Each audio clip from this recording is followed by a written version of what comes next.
7:30 থেকে ভোট শুরু হয়েছে।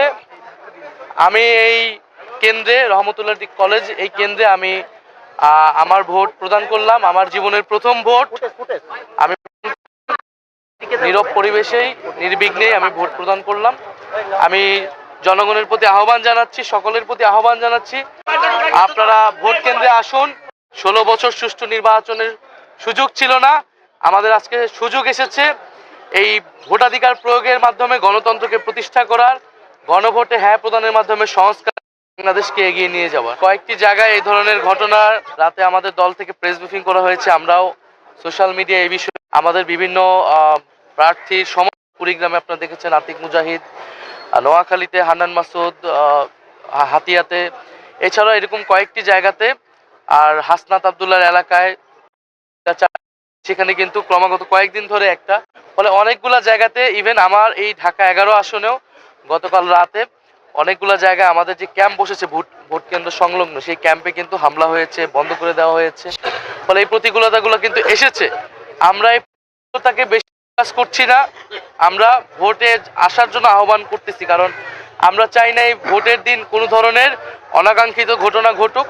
আমরা চাই মানুষ ভোট কেন্দ্রে নির্বিঘ্নে আসুক। যারা এগুলো করতেছে, আমরা মনে করি মানুষ ব্যালটে তাদের বিরুদ্ধে রায় দিবে, ব্যালটেই মানুষের জনরায় প্রতিফলিত হবে, এবং প্রশাসনের প্রতি, সেনাবাহিনীর প্রতি, মিডিয়ার প্রতি আমাদের করজোড়ে থাকবে। আমাদের এত আন্দোলন, সংগ্রাম, আত্মত্যাগ সবকিছু ব্যর্থ হয়ে যাবে যদি ভোট সুষ্ঠু না হয়। আমরা আশা করব তারা নিরপেক্ষ আচরণ করবে। তারা প্রশাসন যদি নিরপেক্ষ আচরণ করে, তাহলে এই ধরনের জোট দেখানোর চেষ্টা করছে, তারা হবে না। ভোট সুষ্ঠু হলে এনসিপি জোট কয়টি আসনে জিততে পারে? 11 দলীয় জোট গঠিত হয়েছে।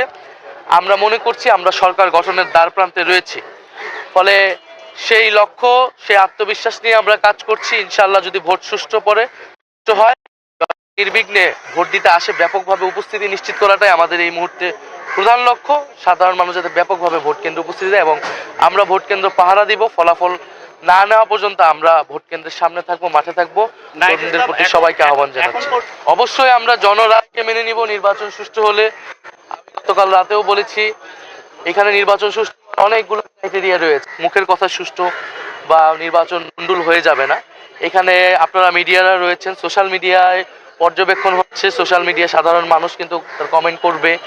প্রচুর বিদেশি পর্যবেক্ষকরা এবার কিন্তু এসেছে ব্যাপকভাবে, প্রচুর আন্তর্জাতিকভাবে। আমরা কিন্তু বুঝতে পারবো ভোট আসলে কতটুকু সুষ্ঠু হচ্ছে, কতটুকু হচ্ছে না, এবং সেটার ভিত্তিতেই ইনশাল্লাহ আমরা জনরায় যেটাই হবে সেটাকে আমরা মেনে নিব। আমরা জয়ের ব্যাপারে আত্মবিশ্বাসী, তবে জয় পরাজয়ের থেকে গুরুত্বপূর্ণ হচ্ছে আমাদের কাছে সুষ্ঠু নির্বাচন, জনগণ যাতে তাদের ভোটাধিকার প্রয়োগ করতে পারে, এটাই আমরা নিশ্চিত করতে চাই আজকের দিনে।